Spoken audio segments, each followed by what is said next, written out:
Baiklah, kita lanjutkan ya. Di sini kita akan membahas terkait dengan mendeskripsikan inverse, converse, dan kontraposisi. Apa sih itu bedanya antara inverse, converse, dan kontraposisi? Jadi dari suatu pernyataan bersyarat P, jika P maka Q yang diketahui dapat dibuat suatu pernyataan lain. Jadi implikasi itu bisa dibuat pernyataan lain. Jadi misalkan sebagai berikut, misal jika Q maka P disebut pernyataan converse dari P maka Q, atau jika P maka Q converse. Jadi kebalikannya ya. Misalkan jika negasi P maka negasi Q disebut pernyataan inverse dari jika P maka Q. Dan negasi Q maka negasi P itu disebut pernyataan kontraposisi dari P jika P maka Q. Kalau inverse itu sebenarnya kan apa ya? Jadi kalau inverse itu sendiri itu adalah jika P dan Q-nya itu tinggal dinegasikan atau diingkarkan. Sedangkan kalau kontraposisi itu sudah posisinya dirubah, dibalik, terus dinegasikan atau diingkarkan. Kalau converse itu cukup posisinya yang dipindah gitu. Kalau jika P maka Q berarti converse-nya menjadi P maka Q gitu. Converse-nya adalah Q maka Q, jika Q maka P, seperti itu. Untuk semua kemungkinan nilai kebenaran pernyataan komponen P dan Q, hubungan nilai kebenaran konvensi, inverse dan kontraposisi dengan implikasi semua dapat ditujukan dengan memakai tabel berikut. Jadi dengan posisi converse, inverse, kontraposisi kan tadi kan ada tabel kebenaran untuk implikasi. Nah, untuk converse, inverse dan kontraposisi juga ada tabel kebenarannya tuh seperti ini. Ya. Nah, ini misalkan ada P, Q, benar-benar, benar salah, salah benar, salah salah gitu ya, dibuat seperti itu. Terus kalian cari negasinya. Kalau benar-benar kan negasinya salah-salah. Terus implikasinya apa, konversinya apa, ya kan sebenarnya sama. Jadi kalau menggunakan tabel kebenaran dari implikasi, kan kalau implikasi benar salah benar benar, maka kalau P maka Q berarti kan benar-benar benar, salah benar benar. Benar salah salah, salah salah benar, begitu. Terus ini juga sama gitu, negasi P maka negasi Q gitu, benar-benar salah benar gitu. Terus salah benar benar, karena ternyata implikasi itu nilai kebenarannya itu sama dengan kontraposisi, sedangkan converse itu nilainya nilai kebenarannya sama dengan inverse kalau kita melihat dari ininya ya. Nah, ini kalau kita lihat dari itunya, ternyata nilai kebenaran dari implikasi dan kontraposisi itu sama begitu. Sedangkan untuk converse sama dengan inverse-nya. Bisa kalian perhatikan seperti itu. Selanjutnya adalah negasi pertanyaan majemuk. Jadi kalau negasi yang di awal itu adalah negasi untuk pernyataan tunggal. Kalau ini negasi untuk pernyataan majemuk, itu ternyata juga mempunyai rumus yang berbeda atau logika yang berbeda begitu, dengan tabel yang sama begitu. Untuk menentukan negasi dari pernyataan majemuk dapat digunakan sifat-sifat negasi pernyataan majemuk pada tabel berikut ini. Jadi kalau untuk konjungsi, disjungsi, implikasi, biimplikasi itu operasinya, lambangnya kan seperti ini ya. Nah, ini lambang dari konjungsi, disjungsi, implikasi, biimplikasi. Negasinya ternyata kalau P dan Q itu negasinya ternyata adalah negasi P atau negasi Q, itu negasinya, negasi dari itu konjungsi. Sedangkan untuk disjungsi, P atau Q itu negasinya negasi P dan negasi Q. Sedangkan untuk implikasi P, jika P maka Q, negasinya itu ternyata P dan negasi Q. Ini harus dihafalkan. Sedangkan untuk P hanya jika Q itu negasinya bisa P biimplikasi negasi Q atau negasi P biimplikasi Q. Itu ini yang perlu kalian ingat-ingat lah intinya, karena itu adalah udah rumus paten. Jadi nanti pada saat kalian dihadapkan dalam suatu permasalahan yang lebih pernyataannya lebih majemuk lagi. Kalau ini kan hanya 2 pernyataan tunggal, mungkin nanti kita bisa ketemu 3 pernyataan, 4, 5 atau yang lainnya, dia tergantung dari permasalahannya itu. Kalian tinggal menggunakan rumus-rumus ini. Jadi begitu. Gitu ya. Sampai sini ada pertanyaan, apa sejauh ini masih oke lah gitu, belum menemukan hal yang sulit. Kita langsung lanjut ke menerapkan modus ponen, modus tolen, dan prinsip silogisme dalam penarikan kesimpulan gitu. Jadi pada saat kita tadi sudah mempelajari terkait dengan operasi logika. Terus sekarang kita baru masuk ke bagian kesimpulan, menarik ke suatu kesimpulan. Dan menarikan suatu kesimpulan dalam logika matematika itu ada 3 jenis, yaitu modus ponen, modus tolen, dan prinsip silogisme.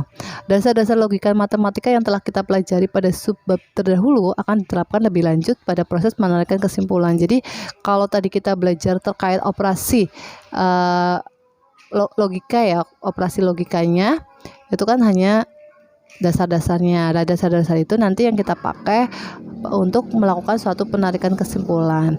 Suatu proses penarikan kesimpulan terdiri atas kebenaran pernyataan yang diketahui disebut dengan premis. Jadi nanti pada saat kita mau menarik kesimpulan itu berasal dari suatu premis-premis, jadi pernyataan yang diketahui kebenarannya.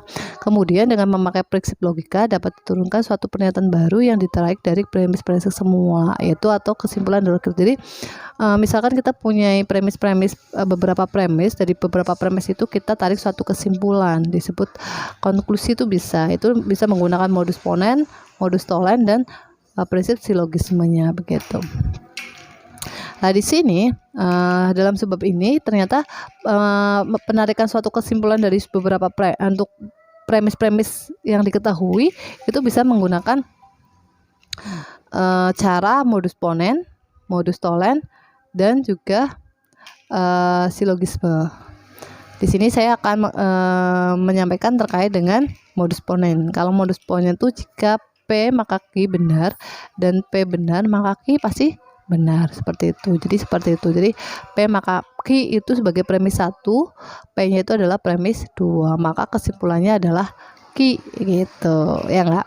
Dalam bentuk implikasi, argumentasi tersebut dapat dibentuk dalam bentuk P maka Q dan P maka kesimpulannya itu adalah Q. Berarti P maka Q dan P maka Q gitu. Kalau dituliskan seperti itu. Jadi kalau P Q benar, P benar, maka Q otomatis benar. Argumen itu dikatakan sah kalau pernyataan implikasi tersebut merupakan tautologi. Tautologi adalah sebuah pernyataan majemuk yang selalu benar untuk semua kemungkinan nilai kebenaran dari pernyataan-pernyataan komponennya. Jadi ini bisa dikatakan tautologi jika hasil kesimpulan dari pernyataan tersebut itu adalah nilainya benar. Jadi nih, tadi kan dikatakan bahwa untuk modus tolen itu bisa dituliskan P maka Q dan P maka Q. Itu akan disebut dengan tautologi jika kesimpulannya itu semua nilainya benar. Nah ini, kalau kita urutkan dari sini benar PQ dulu, terus kita cari implikasinya, terus kita cari ininya, itu kan kita akan mendapatkan tabel kebenaran ini semua. Terus kita cari ininya. Otomatis kalau ini nilainya kebenarannya benar semua, berarti dapat disebut merupakan tautologi. Maka argumen tersebut dianggap sah, seperti itu. Sampai sini paham ya? Ada yang mau tanyakan? Oke, baiklah. Tadi kita sudah belajar terkait dengan modus tadi modus ponen. Sekarang kita akan membahas terkait dengan modus tolen. Jadi kalau modus ponen itu P maka Q itu benar, P benar maka Q benar. Kalau ini kebalikannya, jika P maka Q itu benar, negasi Q benar, maka P benar. Skema argumen dapat ditulis sebagai berikut. Jadi P maka Q itu premis 1, negasi Q adalah premis 2, maka dapat disimpulkan bahwa negasi Q, negasi P, kesimpulan atau konklusinya. Maka dari itu kan kita bisa membentuk suatu modus tolen dapat ditulis sebagai P maka Q dan negasi Q maka negasi P sah, atau tidaknya modus tolen dapat diuji dengan tabel kebenaran sebagai itu. Jadi kalau P maka Q dan negasi Q maka negasi P itu sah, itu bernilai sah itu apa jika nilainya adalah benar semua, seperti ini. Nah, sama seperti modus ponen, kita harus mencari PQ-nya dulu, terus kita akan cari negasi atau lingkaran dari PQ, terus P maka Q-nya apa, kan diperoleh seperti ini, terus cari P maka Q dan negasi Q. Nah, ini kan pasti ini sama ini ya, menggunakan konjungsi karena dan. Terus baru dari ini kita implikasikan ke negasi P, maka diperoleh nilainya benar semua. Kalau diperoleh nilainya benar semua, maka dari tabel itu tampak bahwa P maka Q dan negasi Q itu sama, maka negasi P itu merupakan tautologi, karena kesimpulan dari operasi atau tabel kebenarannya itu semua nilainya adalah benar. Maka jadi dapat disebutkan modus tolen merupakan argumentasi yang sah, begitu. Jadi P maka Q, negasi Q, maka kesimpulannya adalah negasi P, begitu ya. Paham ya? Jadi harus diuji dulu tautologinya, uji kesahannya dulu. Ternyata betul, kesimpulannya adalah benar semua. Untuk ini saya rasa kalian bisa lah ya mencarinya. Jadi menggunakan konsep konjungsi, disjungsi, implikasi, biimplikasi seperti yang awal tabel kebenaran di awal begitu. Terus selanjutnya adalah silogisme. Silogisme itu adalah dari premis-premis P maka Q dan Q maka R. Jadi ada 3 premis. Ditarik konklusinya maka P sama jika P maka R. Jadi P maka Q dan Q maka R, kesimpulannya itu P maka R. Penarikan kesimpulan seperti ini disebut kaidah silogisme. Skema argumennya dapat dihinakan sebagai berikut seperti ini. Jadi P maka Q, Q maka R, maka kesimpulannya adalah P maka R. Kalau dituliskan silogisme itu seperti ini. P maka Q dan Q maka R itu maka P maka R. Itu tidaknya silogi dapat diuji dengan tabel. Jadi harus diuji lagi apakah tautologi sah atau tidak nih. Jadi kalian harus mengujinya. Benar nggak kalau tabel kebenarannya itu semua nilai kebenarannya itu adalah benar seperti itu. Nah ini ternyata betul nih. Wah, karena ini ada 3 premis PQR, maka ininya juga tidak hanya 4. Kalau 4 kan 2 pangkat 2, 4. Kalau 3 premisnya berarti 2 pangkat 3. Jadi ada 8. Dibuat seperti ini. Nah, ternyata nilainya akhirnya itu semua benar. Maka bisa kita simpulkan bahwa ini merupakan suatu tautologi, maka silogisme merupakan argumentasi yang sah, bisa digunakan seperti itu. Itu cara menyimpulkannya. Sampai sini ada pertanyaan terkait dengan modus ponen, tolen maupun silogisme. Intinya sama ya. Jadi kalian bisa menggunakan penarikan kesimpulan dengan 3 hal tersebut begitu. Oke, baiklah. Tadi kita sudah membahas terkait dengan bagaimana cara penarikan kesimpulan dengan menggunakan modus ponen, modus tolen maupun silogisme. Kita masuk ke bentuk-bentuk pernyataan. Jadi pernyataan itu ada 3 jenis bentuk dalam logika, yaitu yang pertama kontradiksi, tautologi, dan kontingensi. Kalau tautologi tadi kita sudah sedikit menyinggung di penarikan kesimpulan ya, yaitu modus ponen, modus tolen, dan silogisme. Bagaimana dikatakan bahwa penarikan kesimpulan itu sah gitu, harus dibuktikan menggunakan kalau tabel kebenarannya itu adalah tautologi. Di sini saya akan menjelaskan satu persatu. Pertama adalah kontradiksi, adalah suatu bentuk pernyataan yang hanya mempunyai contoh substitusi yang salah atau sebuah pernyataan majemuk yang salah dalam segala hal tanpa memandang nilai kebenaran dari komponen-komponennya, seperti itu. Sedangkan kalau tautologi adalah sebuah pernyataan majemuk yang benar dalam segala hal tanpa memandang nilai kebenaran dari komponen-komponennya. Jadi kalau kontradiksi itu kesimpulan dari semuanya itu harus salah tanpa memandang komponen-komponennya. Kalau tautologi nilai pernyataan majemuknya itu harus benar tanpa juga memandang nilai kebenaran dari komponen-komponennya. Intinya kesimpulannya semuanya di tabel kebenarannya adalah benar, itu tautologi. Sedangkan kalau kontradiksi salah. Sedangkan kalau kontingensi adalah suatu pernyataan majemuk yang bukan suatu tautologi maupun kontradiksi. Jadi kalau nilai kebenarannya itu tidak benar semua atau salah semua, tapi campuran, ada yang benar ada yang salah, itu masuknya kontingensi, seperti itu. Oke, baiklah. Jadi di sini kita akan menyelidiki pernyataan di bawah ini, apakah suatu tautologi, kontradiksi, atau kontingensi. Tadi kan sudah saya jelaskan apa itu tautologi, kontradiksi, dan kontingensi. Dimana kalau tautologi kesimpulannya semua benar, kalau kontradiksi kesimpulannya semua salah, kalau kontingensi itu tidak tautologi atau kontradiksi. Jadi kalau ada suatu pernyataan seperti ini, negasi P dan Q, atau P jika P maka Q, kita cari nih di dalam tabel kebenaran kesimpulan dari pernyataan ini itu apa. Berarti kan ada 2 pernyataan ya. Di sini P sama Q kita tuliskan Oke, seperti ini. Terus kita cari negasi P-nya apa, ternyata ketemu seperti ini. Terus negasi P dan Q-nya ketemu seperti ini. Terus Q maka P seperti ini. Maka kita bisa mencari nilai ininya. Nah, ternyata kesimpulan atau nilai kebenaran dari ini, pernyataan ini itu adalah benar semua. Maka bisa kita katakan bahwa pernyataan negasi P dan Q atau P maka atau Q maka P itu adalah sebuah tautologi karena kesimpulannya semuanya adalah benar gitu. Tapi kalau kesimpulannya semuanya ada benar, ada salah, berarti masuk kontingensi. Tapi kalau semuanya salah, berarti kontradiksi. Jadi kalian bisa menyelidiki dengan menggunakan tabel kebenaran dengan dasar-dasar yang sudah kita pelajari sebelumnya seperti itu. Baik, kita akan masuk ke berikutnya, materi berikutnya. Kita tinggalkan terkait dengan tautologi, tautologi kontradiksi. Kita masuk ke pengertian kuantor. Jadi biasanya kuantor itu biasanya kita pakai pada saat mata kuliah aljabar atau analisis real, di mana untuk melambangkan suatu ucapan yang apabila dibubuhkan pada suatu kalimat terbuka akan mengubah kalimat terbuka menjadi suatu kalimat tertutup atau pernyataan begitu. Jadi itu suatu kuantor. Kuantor itu sendiri dibagi menjadi dua, yaitu kuantor universal atau umum dan kuantor khusus atau kuantor eksistensial kuantor. Itu notasinya juga beda. Kalau kuantor universal atau umum itu simbolnya seperti ini, sedangkan kalau kuantor khusus atau eksistensial itu seperti ini. Contohnya jika Px kalimat terbuka yaitu X plus 3 itu lebih besar pada 5, itu kan terbuka ya. Kenapa disebut terbuka? Karena X-nya itu bisa apa aja.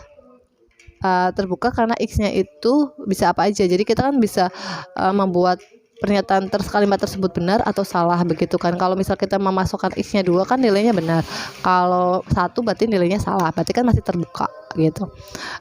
Apabila dalam kalimat terbuka di atas dibubuhi kantor untuk semua X di mana X plus 3 lebih besar daripada S itu adalah salah. Benar nggak?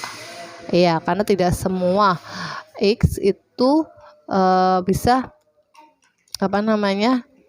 membuat pernyataan X plus 3 itu lebih besar sama 5. Karena kalau kita ambil sembarang yang tadi saya katakan, kita ngambil sembarang X-nya itu 1, berarti kan nilainya salah gitu. Sedangkan kalau ini adalah ada X plus 3 itu lebih besar sama dengan 5, ini nilainya benar karena ada nilai X yang menyebabkan itu benar. Apa X-nya itu apa? Yaitu X-nya adalah 2. Kalau X-nya 2 berarti ada kan, yaitu berarti X 2 plus 3 lebih besar daripada dengan 5, itu benar gitu. Sampai sini paham ya untuk kuantor sendiri. Jadi untuk kalimat terbuka itu menjadi suatu kalimat yang tertutup atau pernyataan. Jadi mempunyai kebenaran benar atau salah seperti itu. Di sini ada X anggota bilangan bulat, maka tentukan nilai kebenaran di pertanyaan di bawah ini. Untuk semua X ada Y, X plus 2Y itu sama dengan 7. Ya enggak? Itu gimana? Untuk semua X ada Y, X plus 2Y sama dengan 7. Bisa tidak? Bisa ya. Kalau untuk semua X jadi benar ya. Untuk ada X, ada Y, X plus 2Y sama dengan X. Ayo, ini benar apa salah? Jadi untuk nomor 1 sama 4 nanti kita diskusikan di luar ini ya. Nanti kita lanjutkan setelah materi ini selesai, apakah itu bernilai benar atau salah seperti itu. Sedangkan contoh pernyataan berkuantor itu semua manusia itu fana. Semua mahasiswa mempunyai kartu mahasiswa. Ada bunga mawar yang berwarna merah. Jadi kalau semua manusia fana ya berarti semua manusia tidak ada pengecualian. Semua mahasiswa mempunyai kartu mahasiswa. Berarti yang tidak mempunyai kartu mahasiswa itu bukan mahasiswa. Sedangkan kalau ada bunga mawar yang berwarna merah, kan ada ya, berarti ada yang bunga mawar yang tidak berwarna merah atau putih begitu. Terus selanjutnya negasi pernyataan kuantor. Jadi tadi kan kuantor ada 2 yaitu universal dan khusus ya. Nah, di sini ternyata kuantor sendiri juga punya negasi. Negasi pernyataan berkuantor adalah lawan dari kebalikan dari pernyataan kuantor tersebut. Jadi kalau negasi dari pernyataan semua mahasiswa tidak mengerjakan tugas, berarti ada mahasiswa yang mengerjakan tugas. Jadi negasi dari semua itu ada, sedangkan negasi dari ada itu adalah semua begitu. Paham ya? Jadi untuk semua mahasiswa itu tidak mengerjakan tugas, berarti ada mahasiswa yang mengerjakan tugas, atau ada mahasiswa yang mengerjakan tugas, berarti kebalikannya adalah semua mahasiswa tidak mengerjakan tugas. Begitu, itu negasinya. Sedangkan aturan pengganti De Morgan dan komutatif, kalau De Morgan itu misalkan ini ada 2, jadi kalian bisa gunakan. Itu nilai kebenarannya sama. Misalkan negasi P dan Q itu nilai kebenaran sama dengan negasi P atau negasi Q. Ini juga sama. Nilai kebenaran sama intinya. Negasi P atau Q itu sama nilainya dengan negasi P dan negasi Q. Komutatif juga sama. P dan Q itu nilainya sama dengan Q dan P. Atau P atau Q itu sama dengan Q atau P. Begitu. Itu adalah komutatif. Kalau asosiatif itu P atau Q atau R itu bisa sama dengan P atau Q atau R, tapi yang di dalam kurung adalah Q dan R-nya. P dan Q dan R, P dan Q dan R, seperti ini ya. Ini adalah asosiatif. Distributif itu juga sama. Distributif itu jika P atau Q dan R itu sama dengan P dan R atau P dan R, P dan Q atau R, P atau R dan Q atau R. Itu kalau double negasi itu negasi P itu sama dengan P, nilai kebenarannya itu sama. Begitu ya. Terus ada implikasi juga sama. Implikasi itu P dan Q itu sama nilai kebenarannya untuk negasi P atau Q, itu nilai kebenarannya sama. Sedangkan atau material ekuivalen itu bisa seperti ini. Banyak ya, jadi kalian bisa menggunakan 10 kata ganti tersebut dan mereka itu nilai kebenarannya itu sama. Jadi nilai sama. Jadi pada saat kalian menemui dua hal itu, misalkan P implikasi Q itu nilai kebenarannya akan sama dengan P maka Q dan P Q maka P, seperti itu, dan selanjutnya seperti itu. Jadi bisa kalian pelajari sendiri. Nanti hal-hal seperti ini akan kalian pakai dalam kasus-kasus yang ada di dalam logika matematika, seperti itu. Oke, nanti kalian latihan soal ini ya, menggunakan tabel kebenaran. Nanti juga saya akan berikan beberapa latihan soal terkait dengan logika matematika. Jadi untuk teori atau konsep untuk materi logika matematika itu cukup tadi sudah saya jelaskan dari awal sampai akhir. Kalau ada pertanyaan atau mungkin yang tidak jelas bisa ditanyakan di grup atau ruang diskusi ya. Baik, demikian tadi materi terkait dengan logika matematika. Saya akhiri, billahi taufiq wal hidayah. Wassalamualaikum warahmatullahi wabarakatuh.